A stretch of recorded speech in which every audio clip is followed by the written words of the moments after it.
Good morning, everyone. Thanks for joining us for North Dakota Today on this Thursday morning.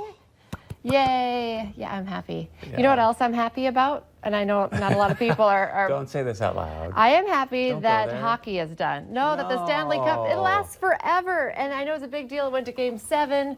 My husband, he's a Bruins fan. He's not happy. No, he's not happy. I told someone this morning, I'm like, yeah, I just think the rest of the week I'm going to steer clear. Yeah. Big Bruins fan. The Bruins lost to the Blues. And everybody was cheering for the Blues anyway because they had never won ever. And I was a nice wife. I watched a little bit last night. I was sitting down there and they had Charles Barkley on like before the game. Oh, they did? And I thought that was, I like whenever he is on. Yeah. He's just such a character. Although was he talking hockey or was he just kind of? No, he was. Well, and then I kind of looked this up a little bit too. So they were saying he, of course, even though he's an NBA legend, he had never won the big trophy in basketball. Oh. So he was, of course, pulling for the Blues in Game 7. He said he always roots for the team that hasn't won a championship because I'm on that list.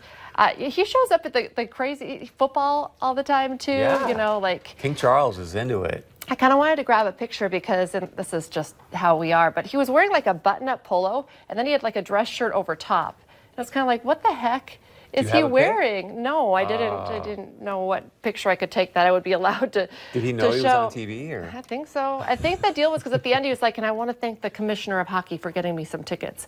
So I wonder if there wasn't some kind of like, we'll get you tickets, but then you have to go, you know, do a little a pregame chat. But anyway, so I thought that was it was always entertaining. So what'd your hubby say? Because I have a big Bruins buddy, and he like wrote me this monster sort of analysis of the game. I was like, wow, was your hubby like? That's how so I was upstairs right away and I wasn't watching the game. And then I was like, 2-0. I go downstairs. Yeah. I'm like, what is going on? That was the first period. And he's like, you know, they were beating them. Because he loves hockey, so he knows. They were beating them. They were just fluke, goals in the first period anyway. And I was like, well, he always says that, you know, like who is actually winning when someone else is winning, right. You know, but I don't know. So I did not talk to him with it. Actually, when it was 2-0, I'm like, oh, yeah, it's not looking good. And we go upstairs. And so, no, I was not. I will say this, the St. Louis Blues goalie, if you watch some of it with him, was on fire. There's a lot of times where the Bruins should have been putting the puck in the back of the net. This guy was making just these miracle saves. So maybe it was just kind of a destiny thing. I don't know. 4-1, the final score. Yeah, and talking about the goalie, I think 32 shots he blocked. Was it? And did I hear, and I'm sorry if I'm wrong on this, I thought I heard Beth Houle say that like no one on the team, on the Blues team, had won, Stanley Cup yet. Probably. Sometimes, they trade and there's I don't know. Is there any UND guys that are still in the Blues? Because I know that. Because there are so many who are but still. Some dude that played for UND used to be on the Blues. I don't know if he's still there or not, but. I know on the Bruins team there was a guy who was like 6'8", and he's been playing. Oh yeah, the defensive dude. And he's been playing for like 20 plus years too. Yes. So it's like, oh my goodness, that's huge. So then we were sitting there I talk about everything outside of the game, like Charles Barkley, how tall that guy is, how much taller he is. Yeah, it was everything around. Exactly, it's about kind of how it goes. But anyway, I have hockey on my mind, so when I spotted this story, I thought it was super interesting. It's Minnesota's most popular winter sport, thawed. But it has one very big difference. In ice hockey, you can breathe. You got to check out this story from Jennifer Austin this morning.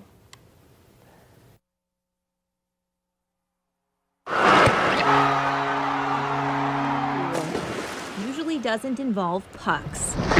But this is hockey beneath the surface. So tonight we'll be playing underwater hockey. 6 players on each team with foot-long sticks and a half-pound puck. Yeah, we scored. Minnesota's most popular winter sport, thawed, with one very big difference. Ice hockey, you can breathe. You're looking at a scrimmage with players from Minnesota's club team, the Loons. Look at us. Hold your breath and dive down, play, and then come back up. It's got a little bit of hockey, I would say some soccer, positioning, swimming. You may not have heard of it, but it's been around. I've been playing this sport since 1982. I hit my peak about 40, and then I've been downhill ever since. We don't need no Zamboni. And it's competitive. This is the 2005 Underwater Hockey Nationals, held that year at the U of M. The Loons are headed to this year's national competition in just over a week. I played on national and international teams. The sport has been gaining popularity across the country, in part due to cameras able to give a view of what happens underneath the water. I try to explain it to them, but it's easier just to show them a clip on YouTube. As far as ice hockey, these players haven't really warmed up to it. I can't skate for anything. No. Never actually played hockey. I've skated. The liquid form. I'm good in water. I have never heard of this, but I feel like I would like underwater hockey. Really? I do. Do you remember, what was it called, like bean ball or bean something? There was some game back when I was, Dodgeball type well, no, thing. it was in the pool where you had to swim to the other side of the pool and you couldn't get tagged underneath the water. They had to pull you up. So you had to be like, you know, swerving. What was that Unfortunately, I called? swim like a rock, so I Oh, have really? no So idea. nobody, Yeah, they I'm wouldn't be like, able to pull you up. No, you're not a no. big swimmer. Oh, so okay, so underwater hockey is I'm not for good you. at catching sun, and that's about it at the pool. If you want more information on underwater hockey, you can head to our website, valleynewslive.com. Chris will not be doing that. No. I mean, the thing I don't even get is like they're under the water, and yet they have the snorkel. I'm like, what good is the snorkel if you're underwater? Very good point. It just looks good. Just part of the uniform, I guess. Okay. That's a good point. Okay, talking about sports, and we love to talk about how much we love summer around here. I got a few pictures sent to me this morning from some maybe future bison.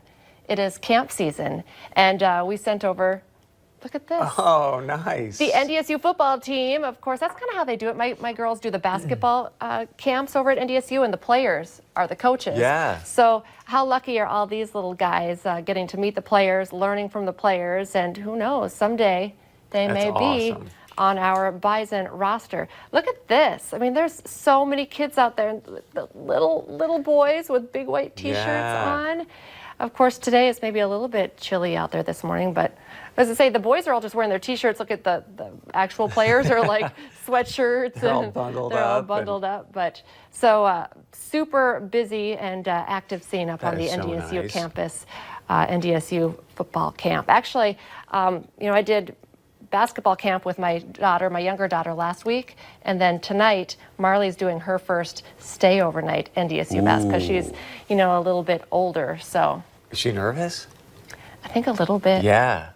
So Do you ever do like a we stay over? we did it all the time. It was a big deal. I always got homesick. So I remember my first one. I was kind of freaking out because it's your first time ever. You're alone. I'm in some room. I remember there was like this red flashing light, and I'm like, "What is that? What's going on?" Like, you're 9 or 10 years old or whatever I was, and so you didn't have hopefully, mom. yeah, you Well, get that no was from access a small to town, mom. so like we did camps in Williston and Minot, which were like both more than an hour away from mom Oh. too. So it's like even if I wanted to go home, I couldn't because they were not going to come drive like 70 miles to come pick Was me it a up. hoops camp or what kind Basketball of camps, Oh, yeah. At the Man. Beaver Dome, the Minot State Beavers. It was a pretty big deal Oh, that's nice. back home. So we didn't show these yesterday. I want to make sure you also get your cute animal fix in today. Let's see who is up for adoption this week at the Homeward Animal Shelter. And look at this pretty kitty. This is Madeline. She's a big sassy lady with a heart of gold. She loves getting lots of shoulder scratches and chin rubs. You could spoil her with lots of treats, but she will admit she needs to try to trim down a little bit. She could use a few pounds. Would she admit that? She would love a home that spoils her with a little bit of nice toys and beds, though. She loves to be really cozy and loves to nap. So soft beds sound perfect to her. And here's Miss Sophia, a little. I like that I tongue love there. those pictures. She obviously looks like a happy lady, and she's searching for the perfect forever family. She does great with all kinds of people, also loves kids. She's not really a huge fan of other dogs or cats, though. She wants all of the attention. So she looks like she'd just be a blast. Yeah, to she bring home. does. She doesn't have too much hustle and bustle, so she'll be kind of chill and just be nice and quiet. And obviously, when you come home, she'll be wagging her tail and be happy to see you. So Yeah, we all like someone to be happy when we get home and excited. nice. So see if that tongue's gonna hang out like that every time you come home, or you'll be Aw. like, okay. These are just two animals, of course, that are up for adoption at the Homeward Animal Shelter. You should stop by and meet the animals and maybe find your new furry family member. Let's give away some umbrellas this morning. 2 Shed Rain umbrellas today go to Susan from Fargo and Kramer from Moorhead. Remember, it's easy to get yourself registered to win. All you have to do is go to valleynewslive.com and click on the contest tab to get signed up. We still have a couple more weeks. We're giving away 2 Shed Rain umbrellas every weekday here on North Dakota Today. All right, we have a great show planned. A full show as well. Auntie Ashley's back in the house. She has not been here for a few weeks, so we Yeah. have Unglued back in the studio with some fun Father's Day gift ideas, and also we're going to get a little crafty as well.